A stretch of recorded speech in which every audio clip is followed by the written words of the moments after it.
The hottest name linked to the New York Knicks right now has to be DeMar DeRozan. Over the last few days, reports have been flying out of Chicago, linking DeMar DeRozan to the Knicks if Chicago makes him available for a trade.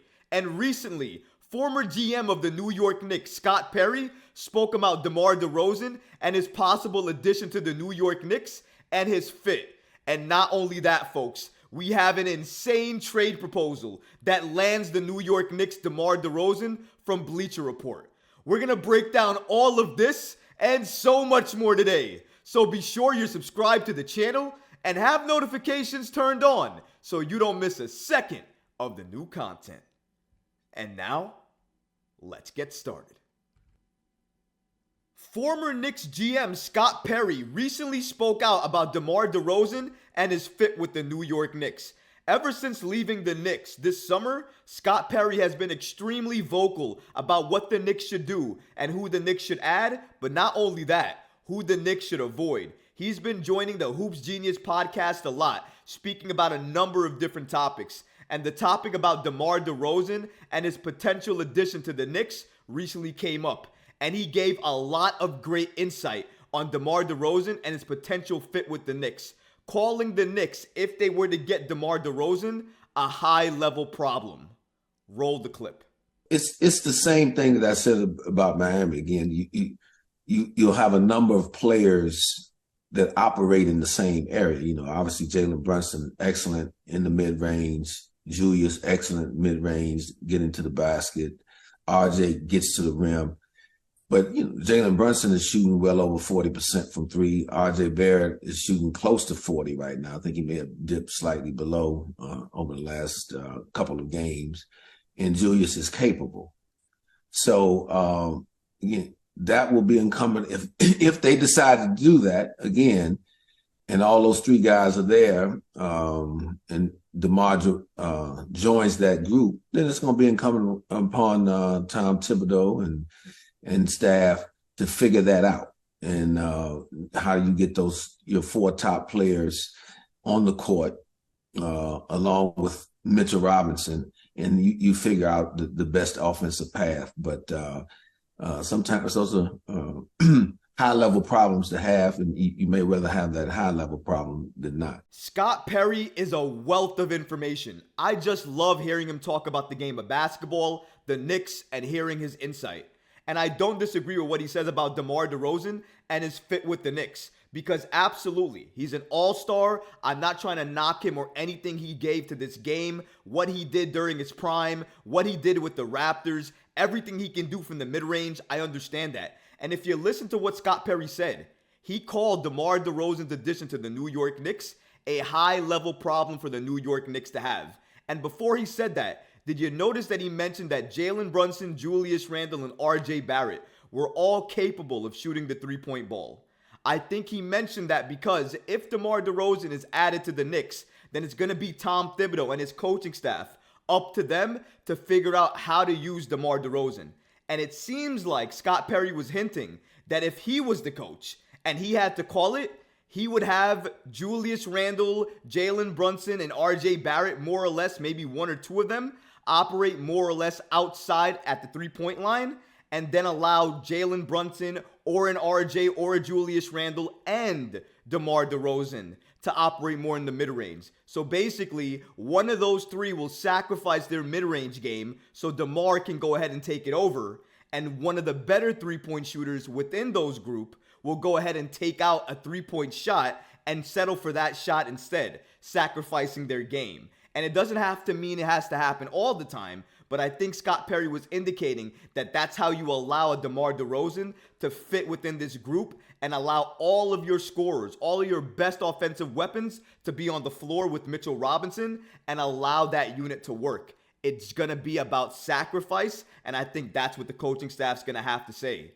Sacrifice. I know a lot of you guys may not want to do it. I know a lot of you guys may operate better in the mid-range. But in order for us to win, we need another scorer who can get their own shot and create their own shot. DeMar DeRozan checks that box. I may not want DeMar DeRozan on the Knicks team right now, given his age, his contract, because he could be a rental. And even if Scott Perry believes that he has 2 or 3 years left in the tank to give us this type of play that we've seen with the Chicago Bulls, that doesn't mean it's going to lead you to a chip, number one, and it doesn't mean that he's going to want to play for the Knicks long term, even though reports are out there that he would want to stay with the Knicks or the Heat long term. What if the Knicks are not willing to give him the contract that he wants? Then we traded assets for a rental, and what if he leaves to Miami anyways because they give him the contract that he wants? Remember, all of these things are factors here that we have to consider in any DeMar DeRozan trade. But it is crucial to understand that Scott Perry himself noted that DeMar has 2 or 3 years left in the tank. And if the Knicks hear that, or the Knicks feel that, and the Knicks are looking to extend him anyways, and maybe they agreed under the table that an extension offer of about maybe 15, 16, 17 million. Maybe he takes that offer to stay with the Knicks, who he feels is a contender and he can go a long way with for the next few years. Maybe he does that. And if that happens and the Knicks can retain him, then maybe the Knicks will add him during the season because they have incentive now to add him because they know at the offseason he's going to re-sign anyways. Maybe that's what the Knicks and Leon Rose have in their back pocket. That little piece of information that they know if DeMar DeRozan is added here, that he'll likely re-sign here. And maybe that's why they're not worried about the potential rental issue that a lot of other Knicks fans, myself included, might be worried about. But DeMar DeRozan, no knock against him. Like Perry said, he's an all-star. He absolutely is a high-level scorer, mid-range assassin, can help any team he goes to, depending on the team and their fit and what pieces they're missing. Right now, the Knicks have a lot of people that operate in the mid-range. We already know that. And we already know that the fit is not perfect. It may sound good. It may sound good on paper. But all those players on the same court with Tom Thibodeau as your head coach, and he looks for defense, something that DeMar DeRozan just doesn't do at a high level. He's never done it at a high level. He never shot the 3-ball at a high level as well, too. All things that the Knicks need, because those things help the Knicks stretch the floor. More spacing, more things the Knicks need. Unfortunately, DeMar DeRozan doesn't do that. But does he get his own shot? Yes. Can he score whenever he wants? Yes. Can he draw fouls? Yes. Can he fit contenders and help them get better? Yes. And that's why I think the Knicks and Leon Rose might make this move, especially if it's cheap and it makes sense. The Bulls have all the incentive in the world to get a DeMar deal done. Absolutely they do. They do not want to head into the offseason with DeMar still because they're not going to re-sign him. So it's pointless to have him. They are going to move him by the trade deadline. So because of that, expect a move to happen. Whether it be the New York Knicks or the Heat is anybody's guess. But Scott Perry makes a compelling argument here on why the Knicks may potentially add him. I may not like him, but he checks a lot of boxes in terms of what the New York Knicks are looking for. But if you're wondering about a trade, what about a trade offer that would land the New York Knicks DeMar DeRozan? What would that look like? Well, thanks to Bleacher Report, they gave us an insane trade package in order for the New York Knicks to land DeMar DeRozan. When you check this trade package out, you're going to think I'm crazy, or you're going to think it's the best thing in the world, because I've heard both when everybody's looked at this particular trade scenario. Let's take a look at what Bleacher Report is suggesting the Knicks offer in order to get DeMar DeRozan on the squad. Per Bleacher Report's Greg Schwartz, he gives us the following insane trade for the Knicks to land DeMar DeRozan. In this trade, the Knicks get DeMar and the Bulls receive Quentin Grimes, Evan Fournier, Jericho Sims, a 2024 first-round draft pick, top 10 protected via the Dallas Mavericks. Now, I know what you're thinking. Some of you are screaming right now saying, there is no way I'm doing this deal. And some of you are saying, I can't believe it. If this is the deal on the table, I'm doing it in a heartbeat. Let's break down a little bit of both sides, because for me, I'm not doing the deal. But if the Knicks were to do this deal, I couldn't blame them, because if you look at it, it actually is a pretty good deal. Let's break it down a little bit. So first of all, Quentin Grimes is not having a great year. Usage-wise, it's low. It's down from last year. He's not even hitting the 3-ball at a high rate right now. His value is sinking each and every game. You can make the argument that each and every game Quentin Grimes doesn't show up or shows up poorly, that he is leading. He is looking at a DeMar DeRozan trade effectively happening. Because the worse he looks, the more the Knicks have to look at getting the Knicks more help. And DeMar DeRozan would check that box. But also, you have Evan Fournier here. The Knicks want to move him anyways. Jericho Sims, great young prospect, but he's not playing any minutes right now. So right now, out of all of those players, you're just losing one starter that's ineffective with the starters that he's playing with. In my opinion, I would put Grimes on the bench and watch him thrive on the bench because I think the starters are what's causing the issues for Quentin Grimes right now. If you take the starters out of it, I think it'll give Quentin Grimes more confidence, and you'll see that Grimes that we saw at the Rising Star game, or we saw last year when the starters weren't playing against Indiana, right? Where he was controlling the game, passing the ball, being that facilitator and playmaker. I think you'll see more of that Grimes if he comes off the bench. But if the Knicks don't want to wait, then all you're losing right now is an ineffective starter. Now, the pick is where a lot of people are going to be on the fence. Because I'm not a fan of giving up draft picks.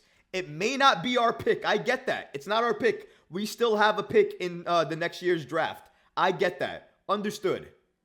But it's still a pick that's likely going to convey.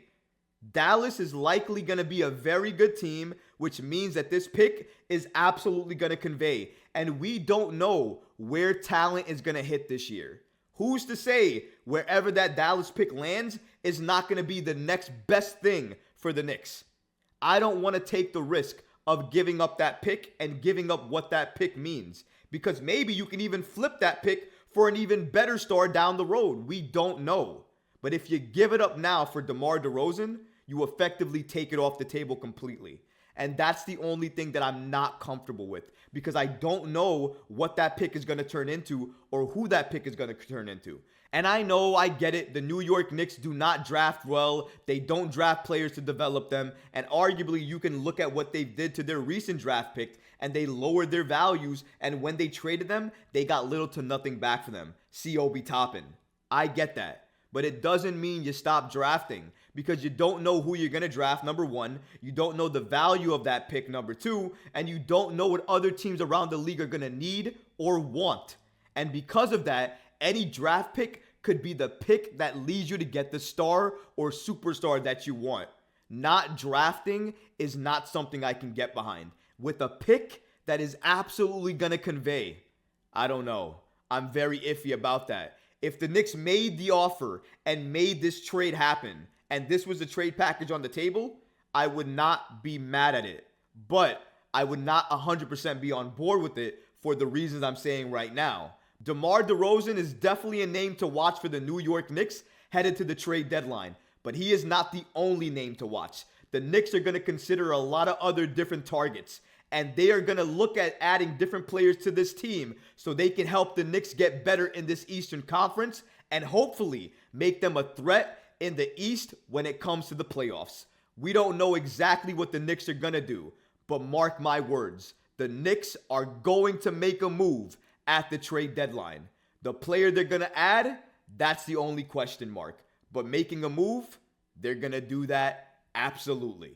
But what about you guys? What do you think about all of this? What do you think about Scott Perry and his comments about the New York Knicks adding DeMar DeRozan and his fit with the Knicks? And what about this insane trade package for the Knicks to add DeMar DeRozan?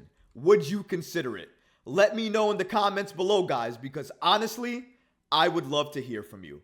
But that's going to do it for this episode. I hope you enjoyed it. And if you did, go ahead and smash that like button, leave a comment below. And of course, guys, please subscribe to the channel. Until next time, Knicks fans. Peace.